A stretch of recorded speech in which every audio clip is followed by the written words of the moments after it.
तो चलिए फ्रेंड, जितने भी छात्र आज एग्जाम देने वाले हैं यहाँ पे हिंदी का मातृभाषा चाहे प्रथम पाली में दे रहे हो या फिर द्वितीय पाली में, दोनों छात्रों के लिए वीडियोज काफ़ी इंपॉर्टेंट होने वाले हैं। यहीं से काफ़ी सारे क्वेश्चंस आप सभी को देखने को मिलेंगे। ठीक है, टोटल हम लोग यहाँ पे 150 प्लस क्वेश्चंस करने वाले हैं, जो आप सभी के एग्जाम्स में हूबहू काफ़ी सारे क्वेश्चंस देखने को मिलेंगे। टोटल आप लोग को 100 ऑब्जेक्टिव रहेंगे, जिसमें से सिर्फ और सिर्फ आपको 50 का जवाब देना होगा। समय दिया जाएगा 3 घंटे 15 मिनट। ठीक है, चलिए 20 फरवरी को आप सभी को एग्जाम है दोस्तों आज के दिन में। ठीक है, तो चलिए हम लोग एक एक प्रश्न देखते हैं। वीडियो को अंत तक सभी देखना, एक एक प्रश्न यहाँ पे इंपॉर्टेंट होगा। वीडियो को सारे लाइक कर लीजिए ताकि आप लोगों को नोटिफिकेशन मिल जाए, और सब्सक्राइब कर लीजिएगा। और आप लोगों को यहाँ पे मैं आंसर की भी देने वाला हूँ जैसे ही एग्जाम्स आपको खत्म होगा। ठीक है, तो चलिए हम लोग एक एक क्वेश्चन को देखते हैं। वीडियो को अंत तक सभी देखना, एक एक प्रश्न यहाँ पे इंपॉर्टेंट होगा आप सभी के लिए। ठीक है, लघु और दीर्घोत्तरीय प्रश्न हम सभी साथ में करेंगे। ये and fall of the Hindu women किसकी रचना है? ये जो लिखा गया है चैप्टर, ये किनके द्वारा लिखा गया है?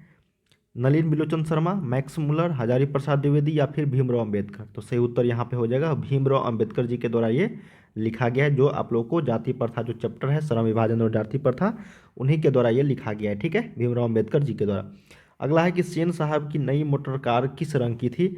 देखिए, सेन साहब की जो नई मोटर कार है वो था आपका काले रंग की। तो ऑप्शन नंबर यहाँ पे 2 का ए हो जाएगा।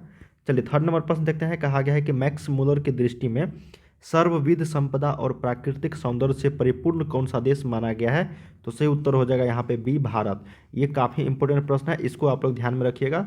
ये तीसरा नंबर क्वेश्चन 100% पूछेगा। ठीक है, फोर्थ नंबर है कि मनुष्य में जो घृणा है जो अनायास बिना सिखाए आ जाती है, वह पशुत्व का घोतक है, और अपने को संयत रखना, दूसरे के मनोभावों का आदर करना मनुष्य का स्वधर्म है। डैश यह पंक्ति किस शीर्षक पाठ के द्वारा ली गई है? ठीक है, तो ये लिया गया है आपका परंपरा का मूल्यांकन या फिर आबिन्यो। तीसरा ऑप्शन देखते हैं यहाँ पे, नाखून क्यों बढ़ते हैं, या फिर शिक्षा और संस्कृति। देखिए ये पशुत्व, देखिए यहाँ पे आ गया ना ये पशुत्व, ये जितने भी शब्द हैं दोस्तों ये आपसे लिया गया है नाखून क्यों बढ़ते हैं। ठीक है, तो ये हजारी प्रसाद द्विवेदी जी के द्वारा लिखा गया चैप्टर है। 4 का से उत्तर का जाएगा सी। 5 नंबर है कि मैंडलिफ किसकी रचना है? देखिए मैंडलिफ जो है किनके द्वारा लिखा गया है? तो ये लिखा गया है गुणाकर मूल्य के द्वारा। ठीक है, चलिए अगला प्रश्न देखते हैं कि देवगिरी के यादव शासकों के लेख किस लिपि में लिखे गए हैं? तो ये लिखे गए हैं आपका नंदी नागरी लिपि में। अगला है कि लेखक अमरकांत को किस लेखन के लिए साहित्य अकादमी पुरस्कार प्राप्त हो चुका है? तो ये है कथा लेखन के क्षेत्र में, ऑप्शन नंबर बी। अगला देखते हैं कि बहादुर कैसा लड़का था? तो बहादुर जो था वो आपका एक हंसमुख और मेहनती लड़का था। तो ऑप्शन नंबर यहाँ पे सी। अगला है यहाँ पे कि जो महत्व ऐतिहासिक भौतिकवाद के लिए इतिहास का है वही आलोचना के लिए साहित्य की परंपरा का है। यह पंक्ति किस शीर्षक पाठ के द्वारा ली गई? देखिए यहाँ पे परंपरा आ गया, तो ये समझिए तो परंपरा का मूल्यांकन चैप्टर से लिया गया है। तो 9 का डी जो है यहाँ पे करेक्ट हो जाएगा। अगला देखते हैं कि कौन आमलेट नहीं खाता था? तो आमलेट जो है यहाँ पे वो नहीं खाता था, तो सही उत्तर हो जाएगा बाबूजी, ऑप्शन नंबर 10 का सी। चलिए 11 नंबर देखते हैं कि अशोक वाजपेयी के पिता का नाम क्या था? देखिए अशोक वाजपेयी जी के पिता का नाम था परमानंद वाजपेयी, ऑप्शन नंबर 11 का सी यहाँ पे करेक्ट हो जाएगा। 12 देखते हैं कि विलनव क्या है? तो देखिए विलनव जो है यहाँ पे वो फ्रांस का एक छोटा सा गांव है यहाँ पे। तो 12 का सही उत्तर क्या हो जाएगा? डी। चलिए अगला प्रश्न देखते हैं। कहा गया है कि लेखक को गीले कपड़ों में देखकर कौन नाराज हुई? देखिए लेखक को गीले कपड़ों में देखकर जो नाराज हुआ था वो दीदी थी, ऑप्शन नंबर यहाँ पे बी करेक्ट हो जाएगा। 40 नंबर देखते हैं कि लेखक यतीन्द्र मिश्र का जन्म कब हुआ था? देखिए लेखक यतीन्द्र मिश्र का जन्म अगर पूछा जाएगा तो सही उत्तर हो जाएगा 1977 ईस्वी में हुआ था। अगला है कि जीवन के आरंभिक दिनों में बिस्मिल्लाह खां को संगीत के प्रति आसक्ति कैसे हुई? ठीक है, तो ये गिरजा देवी के संगीत से। तो ऑप्शन नंबर क्या हो जाएगा यहाँ पे 15 का ए। 16 है कि काशी किसकी पाठशाला है? तो काशी जो है ये पाठशाला है आपका संस्कृति की, ऑप्शन नंबर यहाँ पे जो है बी करेक्ट हो जाएगा। अगला प्रश्न देखते हैं कि राष्ट्रपिता महात्मा गांधी का जन्म कब हुआ था? देखिए राष्ट्रपिता महात्मा गांधी का जो जन्म हुआ था ये 1869 ईस्वी में हुआ था, ऑप्शन नंबर सी। एक 18 नंबर है कि गांधी को महात्मा किसने कहा था? बहुत ही शानदार प्रश्न है ये। सबसे पहले रविंद्रनाथ टैगोर ने, रविंद्रनाथ ठाकुर भी कहीं कहीं लिखा होगा। अगला यहाँ पे कि किसका विवादास्पद महाभारत पहले पहल प्रस्तुत किया जाने वाला था? तो सही उत्तर हो जाएगा पीटर ब्रूक का, ऑप्शन नंबर 19 का ए। 20 नंबर है कि बिरजू महाराज सबसे बड़ा एग्जामिनर या जज किसे समझते थे? तो सही उत्तर हो जाएगा अपनी अम्मा को, अपनी माँ को, ऑप्शन नंबर बी। अगला प्रश्न है कि द का उच्चारण स्थान क्या है। देखिए द, त थ द ध न, ठीक है। और एक होता है ट ठ ड ढ न। देखिए त थ द ध न अगर पूछा जाएगा तो ये आपका हो जाएगा यहाँ पे किससे, ओष्ठ से या फिर मूर्धा से, ठीक है। देखिए देखिए यहाँ कैसे उत्तर हो जाएगा आपका दंत। अगर तव यहाँ पे त वर्ग जितने भी त थ द ध नहीं है, ये सारे आपका दंत से बोला जा रहा है, ठीक है। अगर ट वर्ग की बात करेंगे ट ठ ड ढ न, तो ये ट वाला ये जो है ट वर्ग ये आपका मूर्धा से हो जाता। लेकिन द है त थ द ध वाला न, तो ये दंत हो जाएगा यहाँ पे। इसको आप लोग यहाँ पे जो है याद रखिएगा, ठीक है। चलिए अगला देख लेते हैं हम लोग कि निश्चल शब्द का संधि विच्छेद क्या है। तो निश्चल, तो नी जोर छल हो जाएगा यहाँ पे, 22 का सही उत्तर डी करेक्ट हो जाएगा। अगला देखते हैं कि निम्नलिखित में से कौन सा शब्द जो है यहाँ पे शुद्ध है। देखिए मैथिली नहीं, मैथिली होता है, ये गलत है यहाँ पे। अनधिकार ये भी गलत है। तो 23 का यहाँ पे सही उत्तर क्या हो जाएगा, वाहनी, यही सही है। स्मरण, स्मारण नहीं होता, स्मरण होता है। Option number D. 24 देखते हैं कि मई शब्द कौन सा संज्ञा है। देखिए मई जो है यहाँ पे एक व्यक्तिवाचक है, तो सही उत्तर क्या हो जाएगा यहाँ पे बी करेक्ट हो जाएगा, 24 का बी। 25 देखते हैं कि अपराध शब्द कौन सा लिंग है। देखिए अपराध जो है ये निर्जीव शब्द है, ठीक है। तो यहाँ पे क्या हो जाएगा, ये आपका पुल्लिंग की स्त्रीलिंग, तो ये हो जाएगा आपका, ये पुल्लिंग है आपका, ठीक है। देखिए अपराध हो गया, स्वदेश हो गया, ये सारे क्या है आपका पुल्लिंग शब्द है। इसको आप लोग याद रखिएगा, ठीक है। चलिए अगला प्रश्न हम लोग देख लेते हैं यहाँ पे कि कर्पूर शब्द कौन सा है। कर्पूर, देखिए कर्पूर जो लिया गया है ये आपका ये हो जाएगा तत्सम शब्द हो, क्या है तत्सम शब्द, ठीक है। अगला है कि श्याम शब्द का स्त्रीलिंग रूप क्या है। तो श्याम का क्या हो जाएगा यहाँ पे, श्यामा की श्यामी, तो ये हो जाएगा श्यामा, क्या हो जाएगा श्यामा, ऑप्शन नंबर डी। चलिए अगला देख लेते हैं। नेक्स्ट प्रश्न है कि डाल पर चिड़िया गाती है, यह किस कारक का उदाहरण है। देखिए डाल पर चिड़िया गाती है, तो ये जो आपका कारक हो जाएगा ये हो जाएगा अधिकरण कारक, क्या हो जाएगा अधिकरण कारक। अगला है कि यह कलम किसकी है, किस विशेषण का उदाहरण है यह कलम। देखिए यह कलम की अगर बात करेंगे तो ये सार्वनामिक विशेषण है, क्या हो जाएगा सार्वनामिक। अगला है कि मैंने खाना खा लिया, यह किस काल का उदाहरण है। तो मैंने खाना खा लिया है मतलब खा चुका है ना, तो ये भूतकाल का उदाहरण हो जाएगा, क्या हो जाएगा भूतकाल का। तो सही उत्तर यहाँ पे 30 का बी करेक्ट हो जाएगा, ठीक है।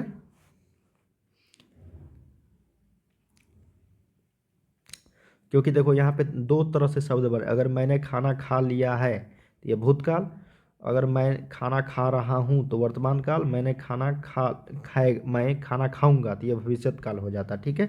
इसको ध्यान में रखना आप लोगों को। चलिए अगला देख लेते हैं कि पुष्प शब्द क्या है। तो देखिए पुष्प शब्द जो है यहाँ पे तद्भव है, तत्सम है, देशज है, विदेशज है।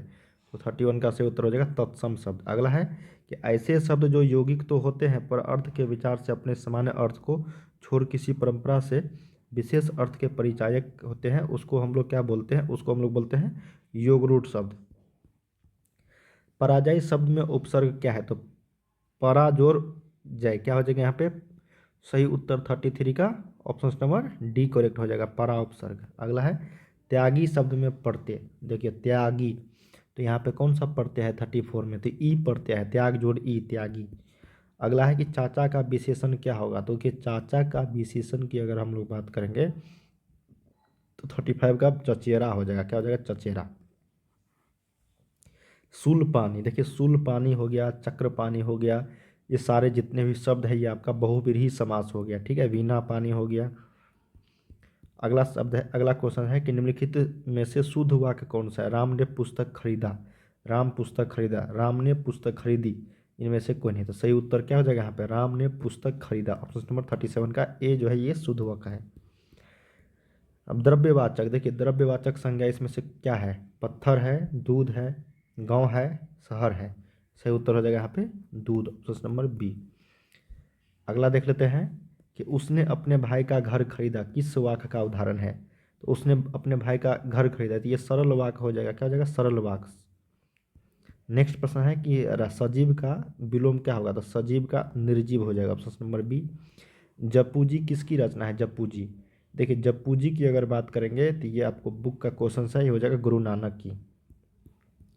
अगला है, अब आप लोगों का जितने भी क्वेश्चन आ रहे हैं इसे पद खंड से आ रहा है, मतलब कविता से आ रहा है, ठीक है।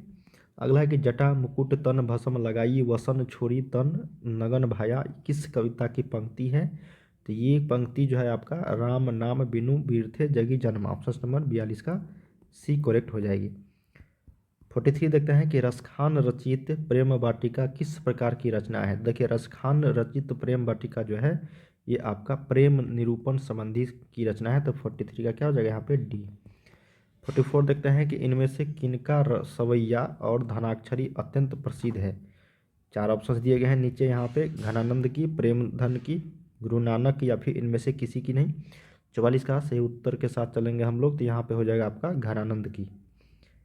नेक्स्ट प्रश्न है यहाँ पे कि रसिक समाज की स्थापना किसने किया था? तो रसिक समाज की अगर स्थापना की बात करेंगे हम लोग तो ये किया था घनानंद, तो 45 का भी ए करेक्ट हो जाएगी। वीणा किन की रचना है? देखिए वीणा जो है यहाँ पे ये आपका रचना सुमित्रा नंदन पंत जी की है, ऑप्शन नंबर यहाँ पे सी।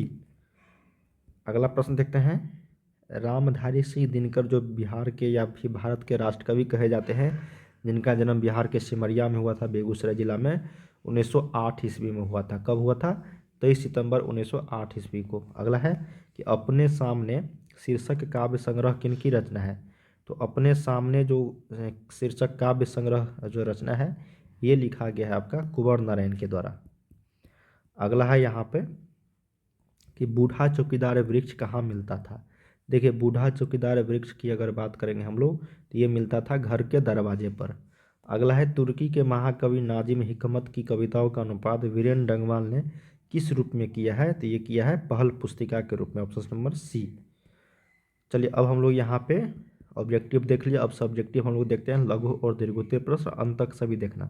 देखिए अगर दीर्घोत्तरीय आपको लघु और दीर्घोत्तरीय प्रश्न की बात करेंगे सब्जेक्टिव का, तो आपको सबसे पहले गद्यांश दिया जाएगा, उसमें आप लोग को 10 नंबर के प्रश्न पूछ जाएंगे, गद्यांश को पढ़ना है, उसी में से आपको जवाब देना है, सिंपल होते हैं, ठीक है, समझ में आ रही ना। 2 गद्यांश रहेंगे आप लोग को, जिसमें से आपको सिर्फ और सिर्फ 2 का जवाब देना होगा, ठीक है। देखो प्रत्येक प्रश्न 2 अंक के होंगे, तो ये सभी का आप लोग को जवाब देना होगा। जो 5 क्वेश्चंस रहेंगे जिसमें से आपको जवाब देना है 5 क्वेश्चंस का, 2-2 मार्क्स का रहेगा, ठीक है। चलिए अब आप लोगों को 2 गद्यांश रहते हैं 20 मार्क्स का, बहुत ही सिंपल होते हैं, सिर्फ आपको पढ़ना है और जवाब देते चलना है, समझ में आ रही ना। आगे रहेंगे आप लोगों को एक लेख लिखने के लिए, जिसमें वृक्षारोपण, मेरा विद्यालय, स्वच्छ भारत, व्यायाम के लाभ, पुस्तकालय, ये सारे इसमें से आपको एक लिख देना है। अगला है यहाँ पे कि अपने मित्र के पास एक पत्र लिखना है जिसमें कोरोना महामारी के कारण हुए नुकसान का वर्णन करना है, या फिर वृक्षारोपण के बारे में 2 छात्रों के बीच संवाद को लिखना है। एक बार समझ जाओगे किस तरीके से लेख लिखा जाता है, उस तरीके से आप लोग यहाँ पे ऑब्जेक्टिव देखते हैं, अंत तक जरूर देखिएगा, फिर से बता रहा हूँ, कई सारे क्वेश्चंस यहाँ से आप लोग को सीधे देखने को मिलेंगे, ठीक है। देखिए पहला प्रश्न कहा गया है कि श्रम विभाजन और जाति प्रथा जो चैप्टर है उनके लेखक कौन है, ठीक है। देखिए ग्रामर सेक्शन जो होता है आप लोग को, व्याकरण सेक्शन, उससे भी कई सारे क्वेश्चंस आप सभी को ऑब्जेक्टिव में पूछा जाता है, तो इसके भी बारे में मैं बताऊंगा आगे, पहले हम लोग यहाँ पे बुक सेक्शंस के कर लेते हैं। देखिए श्रम विभाजन और जाति प्रथा के जो लेखक की अगर बात करेंगे तो सही उत्तर हो जाएगा यहाँ पे ख, भीमराव अम्बेडकर। सही उत्तर क्या हो जाएगा यहाँ पे बी करेक्ट हो जाएगा, ख, ठीक है।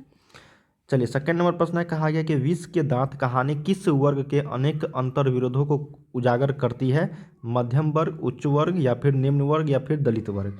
देखिए सही उत्तर इसका हो जाएगा मध्यम वर्ग का, ठीक है। तो 2 का क्या हो जाएगा यहाँ पे ए।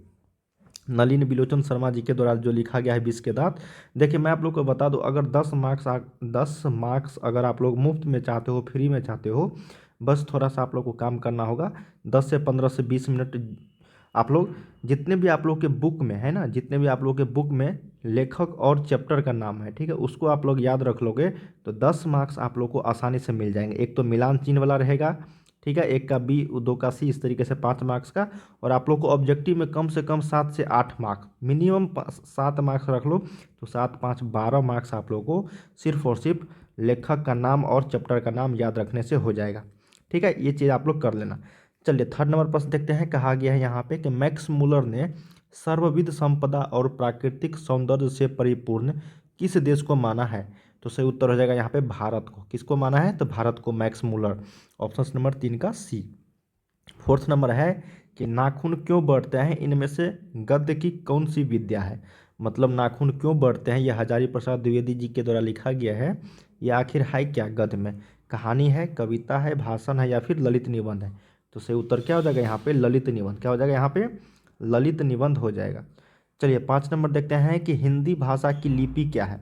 देखिए हिंदी भाषा जो है किस लिपि में लिखा जाता है? तो आप सभी को पता ही होगा, काफ़ी सिंपल प्रश्न है ये। देवनागरी लिपि में लिखा जाता है। ठीक है, किस लिपि में? तो 5 का सी हो जाएगा, देवनागरी लिपि।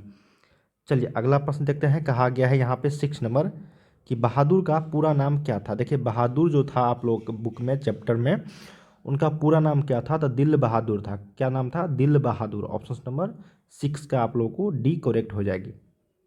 7 नंबर देखिए क्या है कि परंपरा का जो मूल्यांकन है वो किसके द्वारा लिखा गया है, मतलब किसकी कृति है का मतलब किसके द्वारा लिखा गया है परंपरा का मूल्यांकन। यहाँ पे 4 ऑप्शंस दिए गए हैं। तो ये राम विलास शर्मा जी के द्वारा लिखा गया है। तो 7 का सही उत्तर क्या हो जाएगा यहाँ पे? ए हो जाएगा, मतलब क हो जाएगा। ठीक है, चलिए अगला प्रश्न देखते हैं। यहाँ पे नेक्स्ट प्रश्न कहा गया यहाँ पे 8 नंबर कि पंडित बिरजू महाराज किस कला से संबंधित हैं। देखिए पंडित बिरजू महाराज जो आप लोग के बुक के क्वेश्चंस है वो आपका नृत्य कला से है, नाट्य कला नहीं, नृत्य कला। ठीक है, वो डांस किया करते थे। तो ऑप्शन नंबर क्या हो जाएगा यहाँ पे? बी करेक्ट हो जाएगा, मतलब ख करेक्ट हो जाएगी। अगला है कि आविन्यो कहाँ स्थित है। देखिए आविन्यो जो है यहाँ पे पूछा गया है, ये आपका फ्रांस में स्थित रहता है। क्या होता है? फ्रांस में स्थित होता है। तो ऑप्शन नंबर 9 का क हो जाएगा यहाँ पे। अगला देखते हैं 10 नंबर, समय कम है, फटाफट करते रहिए, जितना प्रैक्टिस करोगे उतना आप लोगों के लिए बेहतर होगा। अगला है कि पिताजी ने बाजार से कितनी मछलियाँ खरीदी थी। देखिए पिताजी जो है बाजार से कितनी मछलियाँ खरीदी थी? ये खरीदे थे टोटल 3 मछलियाँ। कितने? 3 मछलियाँ। 11 नंबर है कि बिस्मिल्लाह खां प्रसिद्ध क्या थे। देखिए बिस्मिल्लाह खां जो थे वो क्या थे? सितार वादक, सरोद वादक, शहनाई या फिर गिटार। तो आपको पता ही होगा वो शहनाई बजाते थे। क्या थे? शहनाई। तो शहनाई वादक हो जाएगा। तो 11 का सही उत्तर डी के साथ हम लोग चलेंगे। अगला प्रश्न देखते हैं। यहाँ पे 12 नंबर कहा गया है कि गांधी जी को महात्मा की उपाधि किसने दी। देखिए महात्मा गांधी जी जो थे उनको महात्मा की उपाधि सबसे पहले किसने दिया? तो रविंद्रनाथ टैगोर ने दिया। तो ऑप्शन नंबर किसके साथ चलेंगे हम लोग? 12 का ख हो जाएगा, रविंद्रनाथ ठाकुर। अगला है 13 नंबर कि सिख धर्म का प्रवर्तन किसने किया था। देखिए सिख धर्म का प्रवर्तन जो किया है सबसे पहले वो किए हैं गुरु नानक जी। ऑप्शन नंबर यहाँ पे क्या हो जाएगा? ए करेक्ट हो जाएगा, मतलब क हो जाएगा। अगला है कि इन मुसल और इसमें पूछा जाता है कि सिख धर्म के 10वें गुरु, जब 10वें गुरु का नाम पूछा जाएगा, 10वें गुरु का नाम, तब आप लोग को क्या रखना है याद? नाम गुरु गोविंद सिंह। तो ऑप्शन नंबर यहाँ पे बी हो जाएगा, जब 10वें गुरु का नाम पूछा जाएगा तब। यानी सिख धर्म का अगर परिवर्तन पूछा जाए तब गुरु नानक हो जाएगा, या फिर सिख धर्म के जो संस्थापक थे वो गुरु नानक जी ही थे। चलिए अगला देख लेते हैं। यहाँ पे कहा गया है कि इन मुसलमान हरिजन पे कोटिन हिंदू वार्य किस कवि के लिए कहा गया है। तो ये कहा गया है आपका रस खान जी के लिए। ऑप्शन नंबर 14 का डी। 15 देखते हैं कि घनानंद जीवनदायक हो कछु मेरियो पीर हिये परसों में किस कवि का नाम आया है। तो देखिए घनानंद, इसमें किस कवि का नाम आया है? तो घनानंद कवि का नाम। कवि का नाम क्या है यहाँ पे? घनानंद है। तो ऑप्शन नंबर बी करेक्ट हो जाएगा यहाँ पे, मतलब ख हो जाएगा। अगला है यहाँ पे कि सबई विदेशी वस्तु नर गति रति रित लखात डैश कछु न अब भारत म दर्शात। यहाँ पे क्या होगा? जो भी यहाँ पे ये रिक्त स्थान है इस पे 4 ऑप्शंस में से क्या भराएगा? ये बुक का क्वेश्चन है आप लोगों का। यहाँ पे भारतीयता कुछ न कछु न अब भारत म दर्शात। ऑप्शन नंबर यहाँ पे क्या हो जाएगा? 16 का ख। चलिए 17 नंबर देखते हैं। यहाँ पे कहा गया है कि सुमित्रा नंदन पंत ने मिट्टी की प्रतिमा उदासनी किसे कहा है। क्या क्वेश्चन है कि सुमित्रा नंदन पंत ने मिट्टी की प्रतिमा उदासनी किसे कहा है? तो ये कहा है आपका भारत माता को। Option number A. चलिए 18 नंबर देखते हैं। जनतंत्र का जन्म कविता के कवि कौन है। तो देखिए जनतंत्र का जन्म जो कविता है उनके लेखक जो पूछा जाएगा तो वह है रामधारी सिंह दिनकर जी। ऑप्शन नंबर क्या हो जाएगा? 18 का डी। 19 नंबर है कि अज्ञे का पूरा नाम क्या है। देखिए ये 12 में भी क्वेश्चन है और मैट्रिक वालों के भी क्वेश्चन है कि अज्ञे का पूरा नाम क्या है। तो अज्ञे जी का पूरा नाम है हीरानंद सच्चिदानंद हीरानंद वात्स्ययन अज्ञे। ऑप्शन नंबर 19 का सी। 20 नंबर देखते हैं। कहा गया है कुंवर नारायण ने बूढ़ा चौकीदार किसे कहा है। देखिए कुंवर नारायण ने बूढ़ा चौकीदार किसे कहा है। तो ये कहा है वृक्ष को। ऑप्शन नंबर सी करेक्ट हो जाएगा 20 का। मतलब ग। अगला है कि मेरी नींद के दौरान कुछ डैश बढ़ गए पैर, कुछ इंच, कुछ मीटर, कुछ सेंटीमीटर या फिर कुछ अधिक। तो यहाँ पे हो जाएगा कुछ इंच, क्या हो जाएगा यहाँ पे इंच। ये आप लोग के बुक का क्वेश्चन है, जैसा था वैसे रिक्त स्थान में आप लोग को भर देना है। अगला है 22 नंबर की अक्षर ज्ञान कविता बच्चों के किस स्तर की शिक्षण प्रक्रिया से संबंधित है। तो सही उत्तर हो जाएगा 22 का यहाँ पे ए, प्रारंभिक शिक्षण प्रक्रिया। क्या हो जाएगा, प्रारंभिक शिक्षण प्रक्रिया। 23 नंबर है कि लौटकर आऊँगा फिर कविता में कवि एक बार फिर कहाँ आने की लालसा व्यक्त करता है। तो 23 का सही उत्तर हो जाएगा मातृभूमि बंगाल। ऑप्शन नंबर 23 का डी यहाँ पे करेक्ट जो है हो जाएगी। चलिए 24 देखते हैं। यहाँ पे कहा गया है कि रेनर मारिया रिल्के द्वारा रचित कविता कौन सा है। तो ये कविता का नाम है मेरे बिना तुम प्रभु। 24 का ए। 25 है कि मंगमा क्या बेचती थी। तो मंगमा जो है यहाँ पे दही बेचा करती थी। क्या, दही। तो ऑप्शन नंबर ख। 26 है कि ढहते विश्वास कहानी में किस राज्य को बाढ़ एवं सूखा से प्रभावित दिखाया गया है। तो यहाँ पे ऑप्शंस पढ़ लेते हैं हम लोग। बिहार को, राजस्थान या फिर उड़ीसा या फिर केरल। देखिए ढहते विश्वास जो चैप्टर है उसमें जो बाढ़ एवं सूखा से प्रभावित दिखाया गया है वह है उड़ीसा। क्या है, उड़ीसा। चलिए अगला देख लेते हैं कि मंगू जो है वो किस कहानी की पात्रा है। तो मंगू जो है वो दही वाली मंगवा नहीं, माँ चैप्टर के हैं। क्या है, माँ चैप्टर के। ऑप्शन नंबर 27 का डी, मतलब घ। अगला है कि पंपाती जो है किस रोग से ग्रसित थी। तो पंपाती जो यहाँ पे वो मेनिनजाइटिस रोग से ग्रसित थी। ऑप्शन नंबर ख। 29 है कि सीता को अपने ही घर में कैसा महसूस होता था। तो सीता को अपने ही घर में घुटन महसूस होता था। 29 का क्या हो जाएगा यहाँ पे क हो जाएगा। अगला देख लेते हैं कि व्यंजना। देखिए व्यंजना जो है क्या है। व्यंजना शब्द शक्ति है, काव्य गुण है, अलंकार है या फिर छंद है। तो ये जो है आपका शब्द शक्ति है। ऑप्शन नंबर 30 का क हो जाएगा। अब देखो व्याकरण से आ गया क्वेश्चन 31 नंबर। लोटा डोरी कौन सा समास है। देखिए जब भी आपको दो अलग अलग शब्द दिखे और बीच में ये वाला जो दिखे हाइपन, ये वाला, जैसे हो गया आपका माता पिता, ठीक है, दिन रात, सुबह शाम, इस तरीके के, और बीच में ये देखने को मिलेंगे, तो आप हमेशा क्या मारोगे, द्वंद्व समास का उदाहरण है। क्या है, द्वंद्व समास। ऑप्शन नंबर यहाँ पे ख हो जाएगा। अगला है कि व्याकरण वह ज्ञान है जो, क्या क्वेश्चन है पढ़ो, कि व्याकरण वह ज्ञान है जो त्रुटियों पर ध्यान नहीं देता है, नियमों का विश्लेषण नहीं करता है, या कि मानकता के आधार पर शुद्धता प्रदान करता है। 32 का ऑप्शन नंबर क्या हो जाएगा यहाँ पे ख, मानकता के आधार पर शुद्धता प्रदान करता है। अगला है कि विधानुराग कौन सा समास है। देखिए विधानुराग, ठीक है, तो ये जो समास हो जाएगा आपका, यह है तत्पुरुष समास। क्या है, तत्पुरुष समास। तो 33 का आपका क्या हो जाएगा घ। 34 नंबर है संधि विच्छेद, कि प्रत्येक का संधि विच्छेद क्या है। तो प्रत्येक का हो जाएगा प्रति जोड़ एक। क्या हो जाएगा, प्रति जोड़ एक। Option number D. अगला है 35 की प्रेम ऐनी श्री राधिका प्रेम बरन नंद नंद। ठीक है, आगे है कि प्रेम वाटिका के दो माली मलिन द्वंद्व में कौन सा रस है। ठीक है, तो ये रस जो आप लोगों के बुक से क्वेश्चंस लिया गया है, ठीक है ना। तो ये जो बुक्स का जो क्वेश्चन है इसमें श्रृंगार रस है। क्या है, श्रृंगार रस। ऑप्शन नंबर क। 36 है कि धूल भरा मैला सा आंचल गंगा यमुना में आंसू जल में, गंगा यमुना में कौन सा अलंकार है। देखिए गंगा और यमुना अलग अलग है ना, यहाँ पे दो अलग अलग शब्द है यहाँ पे गंगा यमुना। तो जब भी इस तरीके के शब्द आएंगे तो आपको लगाना है रूपक अलंकार। क्या है, रूपक अलंकार। ऑप्शन नंबर ख। चलिए अगला देख लेते हैं। यहाँ पे कहा गया है, इसमें थोड़ा सा हार्ड क्वेश्चन है, इससे इजी इजी आप लोगों को क्वेश्चन रहेंगे। कहा गया कि पारिभाषिक एवं तकनीकी शब्द वे हैं जो किसी विशेष ज्ञान के क्षेत्र में निश्चित अर्थ में प्रयुक्त होते हैं। तो सही उत्तर हो जाएगा ऑप्शन नंबर 37 का ए। अगला है कि ड्राइवर जरा दूसरे चक्कों को भी देख लो और पंप ले जाकर हवा भर दो। ठीक है, कौन सा वाक्य है इसमें, कौन सा वाक्य आप लोग को लग रहा है। तो ये जो वाक्य है इसमें कहा गया है ये संयुक्त वाक्य है। ठीक है, क्या है, संयुक्त। दो वाक्य को यहाँ पे जोड़ा गया है। जैसे यहाँ पे देखो ना कोमा लगा है ना, तो ये संयुक्त वाक्य इसको बोलते हैं। ऑप्शन नंबर ख। नेक्स्ट है कि काव्य गुण के प्रकार हैं, तो काव्य गुण के यहाँ पे प्रकार हो जाएगा वो हो जाएगा माधुर्य, ऑप्शन नंबर डी। वाच्य के कितने भेद होते हैं? वाच्य, वाक्य नहीं है वाच्य है, तो वाच्य के भेद होते हैं 3 भेद होते हैं।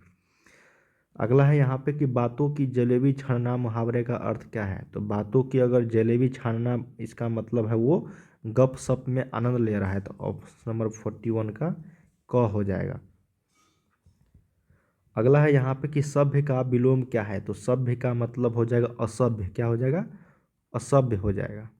चलिए अगला देखते हैं कि वास्तविक में कौन सा पढ़ते हैं? वास्तविक, जब भी आप लोग को उपसर्ग और प्रत्यय पूछे तो आप आसानी से उसका क्या कर लो? संधि विच्छेद कर दो, ठीक है। संधि विच्छेद कर दोगे तो आपको आसानी से आंसर मिल जाएगा। तो वास्तविक, वास्तव जोड़ इक, तो ऑप्शन नंबर क्या हो जाएगा यहाँ पे? 43 का सी, ग हो जाएगा। अगला है कि मनुष्य और आगे बढ़ा, वाक्य में कौन सा काल है? आगे बढ़ा बोल रहा है मनुष्य और आगे बढ़ा, इसका मतलब इसमें जो है काल जो हो जाएगा वो आपका भूतकाल हो जाएगा, क्या हो जाएगा? भूतकाल। अगला है कि दक्षिणी शब्द का संज्ञा होगा। देखिए दक्षिणी शब्द जो संज्ञा है उसका उल्टा संज्ञा जो बनेगा ये बनेगा आपका दक्षिण, उस तभी तो दक्षिणी बनेगा। अगला है कि फरमाइश जो है लिंग है कौन सा? फरमाइश, तो फरमाइश एक स्त्रीलिंग है। जितने भी निर्जीव है वो सारे स्त्रीलिंग है, जैसे हो गया आपका चेयर हो गया, कुर्सी हो गया, ये सारे जितने भी शब्द है ना, ठीक है, वो किताब हो गया, वो सारे स्त्रीलिंग है। सामग्री का बहुवचन, देखिए सामग्री का हो जाता है सामग्रिया, क्या हो जाएगा यहाँ पे? सामग्रिया। अगला है कि नौबत खाना का अर्थ क्या है? तो नौबत खाना का जो अर्थ हो जाएगा यहाँ पे प्रवेश द्वार के ऊपर मंगल ध्वनि बजाने का स्थान, ऑप्शन नंबर ग। अगला है यहाँ पे कोशिश का पर्यायवाची शब्द क्या है? तो देखिए कोशिश का मतलब क्या करना? प्रयास कर रहा है, तो ऑप्शन नंबर घ के साथ चलेंगे। अगला है कि कर्म का मानक आधुनिक रूप क्या है? तो कर्म का मानक आधुनिक रूप कर्म है, ये वाला कर्म, ठीक है, ऑप्शन नंबर 50 का ए। तो हम लोगों ने यहाँ पे ऑब्जेक्टिव प्रश्न किए हैं। चलिए अब मैं आप लोग को लघु उत्तरीय प्रश्न दिखाता हूँ, ठीक है। देखिए आप लोग को सबसे पहले एक 10 मार्क्स का पूछा जाएगा, 8 से 10 मार्क्स का आपको एक लेख पूछा जाएगा, निबंध पूछा जाएगा, ठीक है। तो जो मेन है वो मैं आपको बता देता हूँ कि कौन कौन सा मेन है। तो मेन की अगर बात करेंगे तो पहला है दहेज प्रथा तथा एक अभिशाप, इसको आप लोग देख लीजिएगा। दूसरा है प्रदूषण, ठीक है। तीसरा है कंप्यूटर आज की ज़रूरत। चौथा है खेल का महत्व, इसको आप लोग ध्यान में रखना है, पूछा जा सकता है। अब देखो अगला है कि परीक्षा की तैयारी का वर्णन करते हुए अपनी माता के पास एक पत्र लिखे। देखो पत्र लिखना एक बार समझ लो, कुछ भी पूछे परीक्षा की तैयारी का वर्णन करते हुए या फिर स्कूल में छुट्टी लेते वक्त किस तरीके से आपको लिखना है प्रधानाध्यापक के पास, ठीक है, या फिर आप अपने पिताजी से कुछ पैसा किताब खरीदने के लिए या फिर अपने मित्र को किस तरीके से पत्र लिखते हैं, ये सारे एक ही जैसे होते हैं। सिर्फ और सिर्फ आपको पत्र लिखा होना चाहिए, किस तरीके से लिखते हैं इसको आप लोग ध्यान में रखना है। अगला है कि पाठ्यक्रम में हो रहे बदलाव के संबंध में छात्रों के बीच होने वाले संवाद लिखिए। देखिए या तो ये लिखिए या तो ये, दोनों में से कोई एक ही लिखना है। अब देखो एक गद्यांश पूछा जाएगा जो आप लोग को पढ़ के और आंसर देना है, ये बहुत ही ईजी होते हैं, ये गद्यांश में ही आंसर आप लोग को छुपा होता है, ठीक है। अब यहाँ पे आप लोग को देखो कुछ बुक के क्वेश्चंस होते हैं जो आप लोग के यहाँ पे दिए गए हैं, ठीक है, इसमें से आप लोगों से पूछा जा सकता है, एक बार देख लो अच्छे तरीके से। अब आगे यहाँ पे देखो लघु उत्तरीय प्रश्न फिर से आ जाता है यहाँ पे, ठीक है। तो ऑप्शन नंबर क्या हो जाएगा यहाँ पे? एक का डी। चलिए सेकेंड नंबर प्रश्न देखते हैं। कहा गया है कि जाति पाति तोरक मंडल का वार्षिक सम्मेलन किस वर्ष हुआ था? तो ये हुआ था आपका ऑप्शन नंबर बी हो जाएगा 1936 ईस्वी में। नेक्स्ट प्रश्न देखते हैं कि निम्नलिखित में से कौन पड़ोसियों के आवारागर्द छोकरों के साथ लट्टू जो है नचा रहा था? 4 ऑप्शन दिए गए, खोखा, रजनी, मदन या फिर आरती। तो सही उत्तर ये इसका क्या हो जाएगा? मदन, क्या हो जाएगा? 3 का सी। चलिए फोर्थ नंबर प्रश्न देखते हैं। कहा गया है आपका कि भारत से हम क्या सीखे, इस शीर्षक पाठ साहित्य की कौन सी विद्या है? देखिए भारत से हम क्या सीखे, मैक्स मुलर जी के द्वारा लिखी गई यहाँ पे साहित्य की क्या है? कविता है, नाटक है, रेखा चित्र है या फिर भाषण है? तो ये एक तरह का भाषण है, क्या है? भाषण है। ऑप्शन नंबर डी के साथ चलेंगे। अगला प्रश्न देखते हैं। कहा गया है कि चारू चंद्र लेख नामक उपन्यास किस लेखक की रचना है? तो ये जो लेखक का रचना है ये हजारी प्रसाद द्विवेदी, जो आप लोग के बुक में नाखून क्यों बढ़ते हैं चैप्टर के लेखक है। अगला देख लेते हैं। नेक्स्ट प्रश्न 6 नंबर। लेखक गुणाकार मूल्य की शिक्षा की भाषा क्या थी? तो लेखक गुणाकार मूल्य जो है उनकी शिक्षा की जो भाषा थी वो आप सबको मराठी, यहाँ पे ऑप्शन नंबर बी के साथ चलेंगे। 7 नंबर देखते हैं कि हमारे पड़ोसी देश नेपाल की नेपाली वो नेवारी भाषाएं किस लिपि में लिखी जाती है? देखिए, हिंदी से रिलेटेड जितनी भी भाषाएं हैं वो सारे आपको देवनागरी लिपि में ही लिखे जाते हैं, तो ऑप्शन नंबर 7 का बी। 8 नंबर प्रश्न देखते हैं कि निम्नलिखित में से जैन गणितज्ञ कौन सा था? तो जैन गणितज्ञ की अगर बात करेंगे हम लोग तो महावीराचार्य हो जाएगा, तो ऑप्शन नंबर सी। 9 नंबर देख लेते हैं कि बहादुर शीर्षक कहानी के लेखक का नाम क्या है? तो बहादुर शिक्षक जो है वो किनके द्वारा लिखा गया है? ये लिखा गया है अमरकांत जी के द्वारा, ऑप्शन नंबर 9 का डी। चलिए 10 नंबर देख लेते हैं, कहा गया है कि बहादुर शीर्षक, क्या क्वेश्चन है कि बहादुर शीर्षक कहानी में कौन अपने शरीर की मालिश बहादुर से कराता था? तो 10 का सही उत्तर हो जाएगा ऑप्शन नंबर डी, किशोर। क्या हो जाएगा? किशोर। अगला प्रश्न है 11 नंबर, कहा गया कि 11 रुपये साड़ी के खूंट से निकालकर यहीं चारपाई पर रखे, डैश पर वे मिल नहीं रहे हैं, यह किसने कहा था? तो ये कहा था आपका रिश्तेदार की पत्नी ने, तो ऑप्शन नंबर क्या हो जाएगा? 11 का बी। 12 देख लेते हैं, कहा गया है कि लेखक रामविलास शर्मा का जन्म किस वर्ष हुआ था? तो देखिए, लेखक रामविलास शर्मा का जन्म हुआ था, ये हुआ था 1912 ईस्वी में, ऑप्शन नंबर सी के साथ चलेंगे हम लोग। 13 नंबर प्रश्न देखते हैं कि जो साहित्य दूसरों की नकल करके लिखा जाए वह अधम कोटि का होता है और सांस्कृतिक असमर्थता का सूचक होता है, यह पंक्ति किस शीर्षक पाठ से लिया गया है? तो यह पंक्ति जो है आपका परंपरा का मूल्यांकन से लिया गया है, तो 13 का सही उत्तर क्या हो जाएगा यहाँ पे? सी। चलिए 14 नंबर देख लेते हैं, कहा गया है कि कितने वर्ष की उम्र में बिरजू महाराज को संगीत नाटक अकादमी अवार्ड मिला था? तो ये मिला था आपका 27 साल की उम्र में, ऑप्शन नंबर डी। 15 नंबर है कि बिरजू महाराज कानपुर कितने साल रहे थे? तो बिरजू महाराज जो है कानपुर में कितने साल रहे थे? तो ये 2 से 2.5 साल, ऑप्शन नंबर यहाँ पे बी। अगला देख लेते हैं, कहा गया कि आविन्यो शीर्षक पाठ में फ्रेंच शासकों ने किनकी गतिविधियों पर नजर रखने के लिए किला बनवाया था? तो 16 का सही उत्तर हो जाएगा ऑप्शन नंबर सी, पोप की। 17 नंबर देख लेते हैं कि रोन नदी कहाँ है? तो देखिए, रोन नदी की अगर बात करेंगे तो ये दक्षिणी फ्रांस में तो है, लेकिन कौन से फ्रांस में? तो दक्षिणी फ्रांस में। अगला देख लेते हैं 18 नंबर की दीवार में एक खिड़की रहती थी नामक उपन्यास किस लेखक की रचना है? तो ये लेखक जो है आपका विनोद कुमार शुक्ल जी के द्वारा लिखा गया, तो 18 का ए। 19 नंबर देखते हैं कि मछली शीर्षक कहानी में लेखक की माँ क्या कर रही होती है? तो ये मसाला पीस रही होती है, तो ऑप्शन नंबर ए। 20 नंबर है कि सरपट शब्द का अर्थ क्या होता है? देखिए, अब व्याकरण से क्वेश्चन से आ गया कि देखो क्या कहा गया है कि सरपट शब्द का अर्थ क्या है? तो सरपट शब्द का जो अर्थ की अगर बात करें तो तेजी होता है, ऑप्शन नंबर यहाँ पे बी। 21 नंबर है कि यतीन्द्र मिश्र ने स्पीक माइके विरासत 2001 के कार्यक्रम के लिए रूपंकर कलाओं पर केंद्रित किस पत्रिका का संपादन किया है? तो ये क्या है? साहित्य, ऑप्शन नंबर बी। चलिए 22 देख लेते हैं, कहा गया है आपका कि अमरुद्दीन जिसका नाम बिस्मिल्लाह खां का ननिहाल कहाँ है? तो ये ननिहाल की अगर बात करेंगे तो Kashi, option number D. Next है 23 नंबर की बिस्मिल्लाह खां जिसका नाम अमरुद्दीन है, फिल्म देखने के लिए किन से 6 पैसे लेते थे? तो ये लेते थे आपका मामू से, नानी से और मौसी, इनसे सभी से, उपयुक्त सभी हो जाएगा 23 का डी। 24 देखते हैं कि हरिजन नामक ऐतिहासिक पत्र के रचनाकार का नाम क्या था? तो कि हरिजन की जब भी बात आएगा तो वो महात्मा गांधी जी के द्वारा हो जाएगा, तो 24 का सही उत्तर एक के साथ चलेंगे। नेक्स्ट है देखते हैं 25 नंबर की महात्मा गांधी का ही हत्या किस वर्ष हुई थी? तो महात्मा गांधी की हत्या 1948 ईस्वी में की गई थी, 30 जनवरी को, ठीक है। अगला है 26 नंबर की सेन साहब के कितने लड़कियां थी? तो सेन साहब के टोटल आपको 5 लड़कियां थी, तो ऑप्शन नंबर क्या हो जाएगा यहाँ पे? सी। नेक्स्ट देखते हैं कि दक्षिण भारत के पांड्य प्रदेश के किस राजा के पालियम ताम्रपत्र मिले हैं? तो 27 का सही उत्तर हो जाएगा ऑप्शन नंबर डी, राजा वर्गुन के। अगला है कि बेतमा दान पत्र किस वर्ष का है? तो बेतमा दान पत्र जो है 1020 ईस्वी के हैं।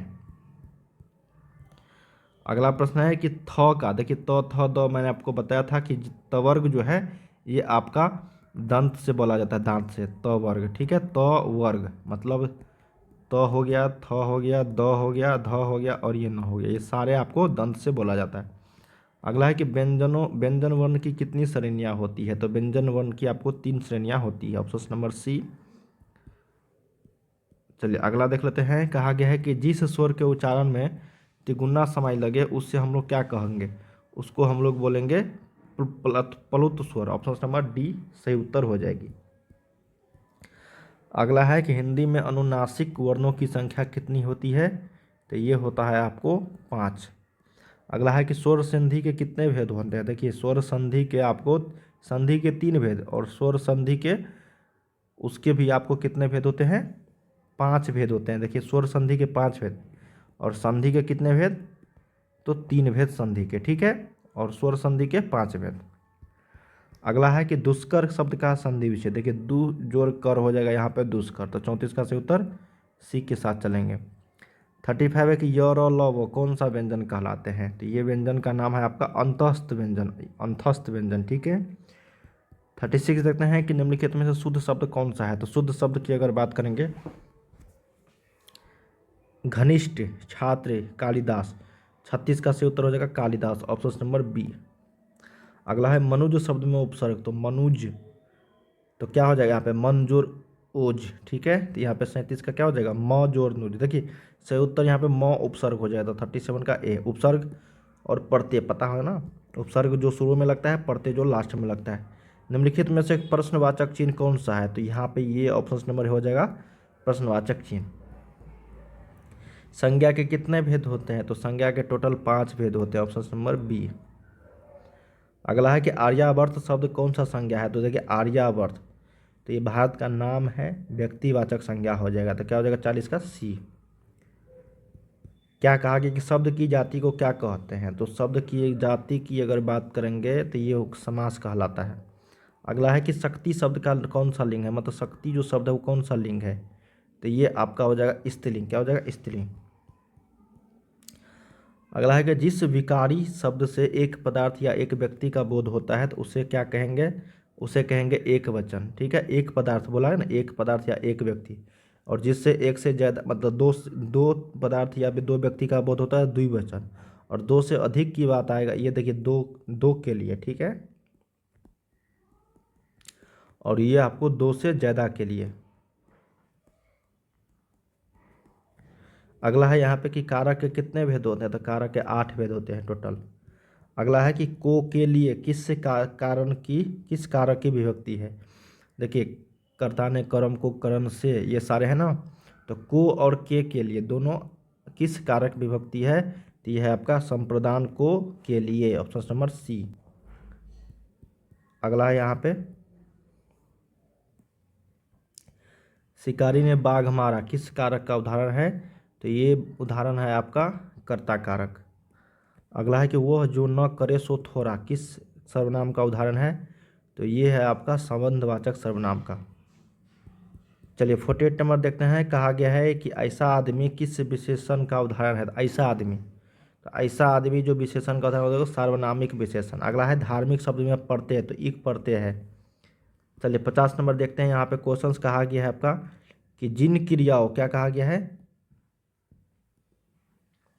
इस बात का बोध हो कि कर्ता स्वयं कार्य न करके किसी दूसरे को कार्य करने के लिए प्रेरित करता है, तो उससे कौन क्रिया कहते हैं? तो उसको हम लोग बोलेंगे प्रेरणार्थक क्रिया, ऑप्शन नंबर ए, ठीक है। चलिए अब हम लोग यहाँ पे लघु उत्तरीय प्रश्न देखते हैं।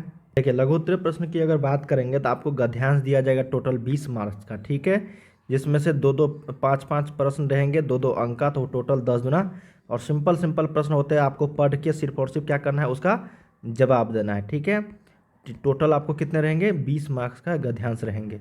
उसके बाद लघु उत्तरीय प्रश्न रहेंगे आप लोगों को, और एक लेख रहेगा 10 मार्क्स का निबंध लिखने के लिए, ठीक है। स्वतंत्रता दिवस हो गया, बढ़ती जनसंख्या, नशाबंदी, ये सारे 5 में से किसी एक का आप लोग को लिखना है। और 5 नंबर का आपको क्या रहेगा? 5 नंबर का आपको एक आवेदन पत्र लिखने के लिए बोला जाएगा, ठीक है, लेख पत्र।